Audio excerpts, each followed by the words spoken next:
sur le Conseil des ministres, comme tous les jeudis, avec quelques points phares soulignés. Il s'agit d'intensifier la mise en œuvre du Promoville, construire également de nouvelles routes et renforcer l'assainissement des villes. Le président de la République sera à Bettenty demain. On est revenu tout au long de cette semaine sur ce drame qui est survenu et qui a occasionné la perte, des pertes en vies humaines. 21 femmes justement sont décédées dans le chavirement de ce bateau à Bettenty et on continue évidemment à compatir à la douleur de ces familles. Alioune Ndiaye, le directeur général de la Sonatel, affiche ses ambitions ce matin dans les colonnes du Soleil. Il dit qu'il veut faire du Sénégal le leader sous-régional en technologie. Les élections de représentativité des enseignants, on en parlait également hier dans le Flash et le Journal. Retenez que 32 syndicats sont en liste pour près de 97 000 électeurs. Liberté de la presse, le Sénégal gagne 7 places dans le classement de RSF.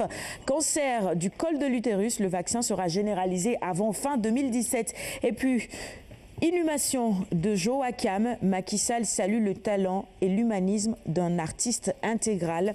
Hier également sur ce plateau, nous avons rendu hommage à ce grand artiste qui nous a quittés. Paix à son âme. Sud Quotidien maintenant, pour poursuivre cette revue des titres. Ralliement au camp présidentiel. Déné retourne sa veste, titre nos confrères de Sud ce matin. La une de Direct Info, toujours sur cette actualité. Transhumance par contournement. Le tombeur de Ouad rejoint le maquis. La une du quotidien L'Observateur avec cet entretien avec l'ex-premier ministre qui a décidé de soutenir le président. Jules Ier à l'appel, titre nos confrères de l'Observateur concernant cette actualité. La Tribune maintenant, Macky enrôle Déné en attendant d'autres. On prend les mêmes et on recommence selon nos confrères de la Tribune. Les Échos, coalition politique pour les législatives manque au Taxawu Sénégal porté sur les fonds baptismaux. Le quotidien Enquête nous propose comme titre ce matin de plonger en profondeur à Bettenty avec ce drame qui a eu lieu. Les ondes d'un choc, 420 000 francs CFA pour les familles des 21 victimes, 43 000 pour les rescapés. Le président Macky Sall, je vous le disais, attendu demain à Bettenty. Et puis le chef de village qui dit c'est la première fois que je vois autant de ministres. Vox Populi, à la une du quotidien Vox Populi, inceste, agression sexuelle qui viole nos enfants. Une étude analysée ce matin dans les colonnes de Vox Populi. Selon cette étude, justement, une étude du Cégide, 48,1% des auteurs des abus sont connus du milieu de l'enfant et 22,8% sont membres de la famille. Jeanne, voilà un sujet forcément qui t'interpelle. 400 cas d'abus sexuels répertoriés par le Cégide depuis décembre 2009. C'est beaucoup.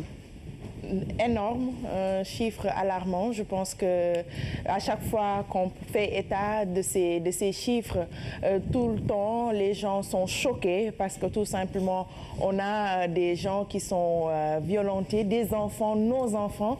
Et je pense que le problème aujourd'hui sur lequel tout le monde doit se pencher, les acteurs en premier, la justice également, c'est que ces violeurs sont connus.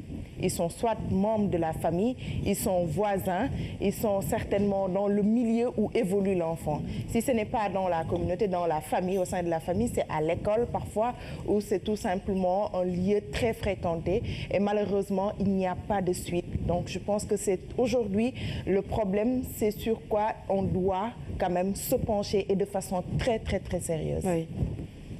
Très bien. Bon.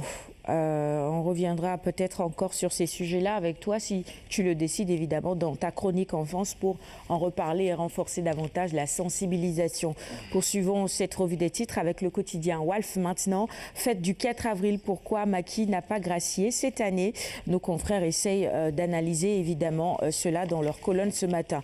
Le quotidien nous emmène en Arabie Saoudite ce matin, jugé mardi pour meurtre, Mbayang Diop condamné à mort. On revient encore sur cette affaire dont on nous livre les détails dans les colonnes du quotidien. Le quotidien à la page 3 notamment.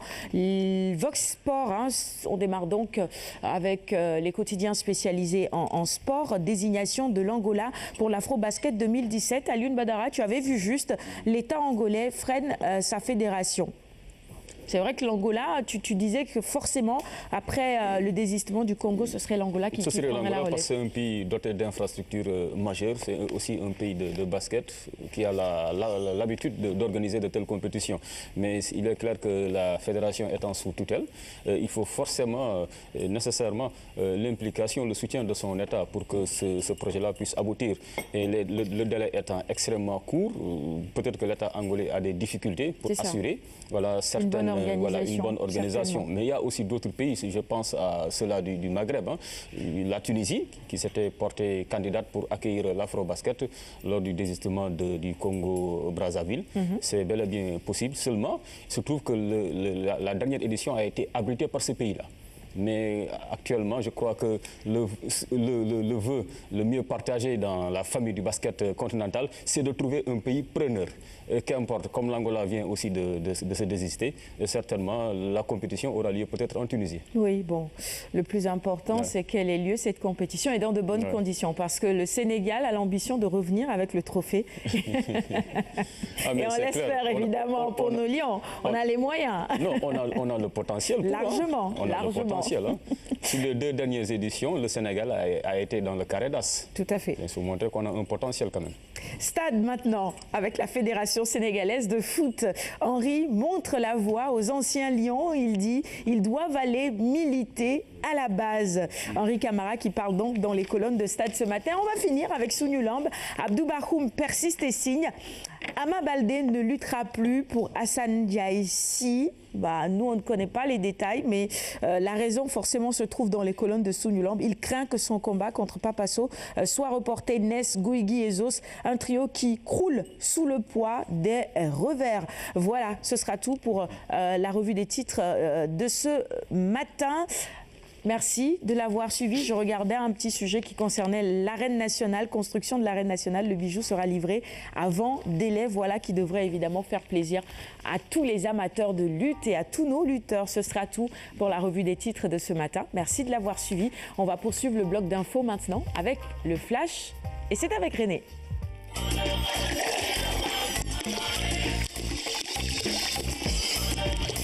Et on découvre maintenant les titres de l'actualité de ce matin avec René Léon Fonseca. Bonjour René. Bonjour Sarah, bonjour.